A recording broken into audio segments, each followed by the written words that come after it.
in a K-drama character, If I will recreate, yes, who would it be and why? gusto ko yung crush namin. Ay, Yes. Yung sa unang na hiling mo sa K-drama. Pero K-drama, di ba? Pero tinigilan ko na rin ko after. Kasi yung 3 days, hindi na ako natulog. Kaya anak ko, sabi ko, sumukulo. Tutulog siya. Pero huwag ka maingay.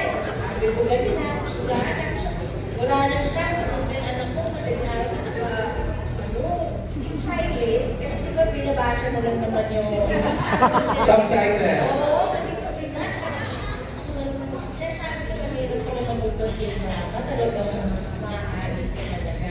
So ako ginawa ko, kaya ano ko lang tadalang ako na K-pop. So, BTS. Totoo yun. Hindi ko may dance groups pa. Pero idol ko talaga lang ng crush ko sila lahat. Ang crush ko, ganda. So yun, that's my inspiration. Thank you, Pichi. Meron ba magkatanong? I crush you. June, nagtatanong ka? Okay, si June lang yung magtatanong ng question. Yeah, hi, Miss Whitfield. Sino pala? Ayun. Ako, binati mo.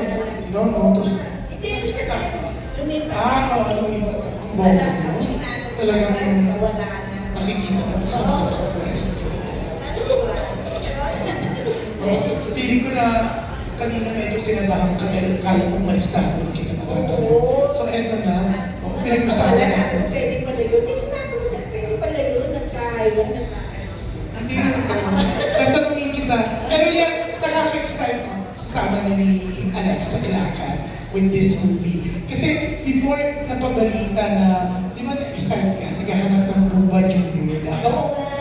Tapos parang Isa siya sa mga- di ba? Tapos sabi mo gusto mo siya. Oo. Tapos nung mag-shoot kayo nitong movie na to, Kasi gusto ako pala. hindi ko siya masyadong ma-pronounce yung title. Pero yung nag-post pa si Mujike. Mojige, okay. Gay. Yeah. Gay. Okay. Oh, pero talaga yung yung excitement ni Alexa na pinush niya talaga na she finally met Miss Buba in the place. Tama, di ba? Oo. Natouch ka, no? Natouch ako Yung sa respeto niya, di ba? nahihirapan din ako. Oo. Kasi mahilig siya mag-TikTok. Eh, masaya na-touch ko kasi siyempre, tuwa siya. Tuwa din ako. Nag-usap ko na sabi niya, ako, idol ko po kayo mga ganon. So nakakatuwa. Dapat ganyan lahat ng Gen Z. Marespeto, no? Nakakatuwa na nire-respeto nila ang isang veteran na katulad. Oo, marespeto. Tsaka maganda siya. Hindi ka nag-react sa veteran. Saan? Sabi ko, veteran. Kanya. Veteran? Veteran na? Oo. Parang nabibigyan na rin ako sa pagka-veteran ko. Ito kasi, yung damit sa amin, casual, oh. Ewan ko kung saan napupunta natin. Anyways, kasi nakakaulitin mo yun. Veteran. So nakakatuwa kasi yung mga Gen Z like her, no, the respect na binibigay niya to the highest level. Yes, Oo. that's You agree with that? Agree? Spino. Pero, Tawag ko. pero ikaw, na-experience mo na rin. Ito, alam ko, nagkukwentuhan tayo Oo, about nag-inas Alexa. kasi kami, sabi niya, pupunta ako dahil kung nandun ka. So, Pero pumunta maingat. siya dahil sa akin, Alexa. Kasi binola ko yung iba, sabi ko, pupuntahan ko dahil sa inyo. Kahit kay Richard Kwan yun ang sinabi. Talaga? Sabi ko Sa lang, naglaman. anong kapalit ko? Siya na ang mujig. Hindi, pero friendship, okay, ang ganda ng experience mo with Alexa. Si Alexa talagang super clutch siya sa'yo, di ba? Pero may experience ka rin sa ikaw. Kasi yung kilala kita the way i-flex mo yung kasiyahan mo with Alexa, for sure may nag-experience ka sa iba na hindi ganun kaganda. May Sa mga ganun. legit na. Hindi, mabait sila lahat sa akin. Dahil hindi nila, natutuwa sila eh. Kaya sana matuwa din ako sila. Kaya natutuwa ako siyempre kasi kilala nila ako. Diba? Kita mo, you know me? Oh, you know me? Yes. Si Scarlett yan. Pero syempre, ang ganda rin kasi ng ano mo ngayon, ng exposure mo sa show na, di ba? Correct. So, araw-araw. regular season. Araw-araw mo siya ipinupulong. Hindi naman. Hindi Pero, naman. kasi FWF na Ah. FWF.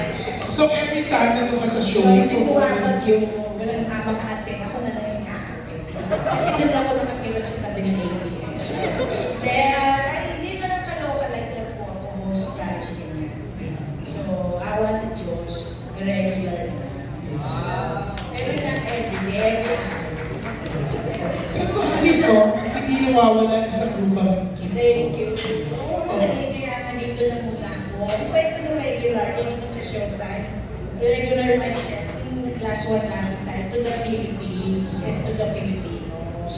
Yun po, ibig sabihin. Pero ngayon, kung ano-ano na meaning. So, okay lang na for the regularization and realization.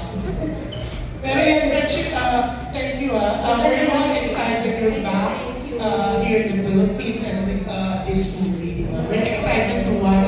Kasi nung regular binili. ourselves. Yes. Yeah. Medyo, sorry ka, medyo nahihirapan ako. There's something na dito. Hindi, naglolo ba? Pero may twist siya. Nakakaloka. Pero yan si Alexa. Alexa, nakakatuwa, di ba?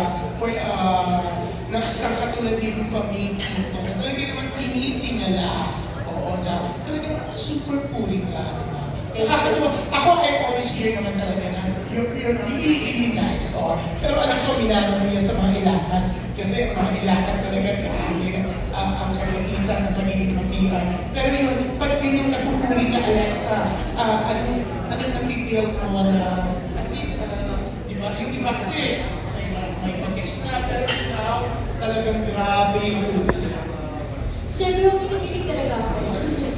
Masaya ako kasi yung pagbutihan na pinapakita ko sa iba, yun din po yung nabalik sa akin. Kaya pa gano'n. Kaya siguro, thankfully na pupuri. Kasi yung pinapakita ko po, yung totoong ano naman, hindi ko naman huwag ng plastic or sinasadyang gawin yun. Gano'n lang talaga ako. Yun din po yung nabalik sa akin. Pero Alexa, kailan ang premiere niya? October 8 po. Meron ka bang isang darating? May isa ka bang iimbitahan? Kasi may isang nag-premiere night before, dumating ka. Darating din ba siya dito sa premiere night? Supportado niya ba yung movie mo? Oo, pati lahat ng black screening pupunta siya. Sino siya? Ikaw naman pamigil. Alam niyo naman po eh. Si Katie, Yes, Katie of Star. course. Nakakatuwa, no? Kahit hindi kayo magkasama sa isang project, you always support yung isa't isa. Because what we have is not just for work. Ay, ako baka ibang malito. Sana all. Baka isipin nila na kaya grabe yung support niya sa isa't isa dahil talagang kayo na. Hindi naman po sa ganun, pero yung bond lang na na-build namin, hindi lang siya yung pang showbiz, hindi lang siya sa proximity ng show business. Kumbaga, kahit di na kami mag-artista po bukas, andun pa rin yung bond na na-build namin. Pero yan, congratulations kasi yung mga iba, pag kayo magkalapti, pag hindi sila magkasama, hindi nila sinusupport o pinopromote, di ba? Pero ang saya na si KD nagpo-promote din niya itong movie mo, Uncle Universe. Super, sobrang saya po. I'm very thankful. Sobrang thankful. Hindi ko pa man natanggap tong movie na to, na kwento ko pa lang, siya na yung number one fan na sigurado ko siyang maganda to, na gagalingan ko talaga. Kung ano yung minsan assurance na wala ako or yung belief sa sarili, siya yung nagbibigay ko, nagsusupply. At least, for sure, isusupport ko ng KD next time. So, yan pa lang, congratulations. Thank you, Sir Jabot. Yeah, thank you. We love you. You're always nice, Alexa, kaya we love you. Thank you. We support you. Thank you, MG. Thank you, June!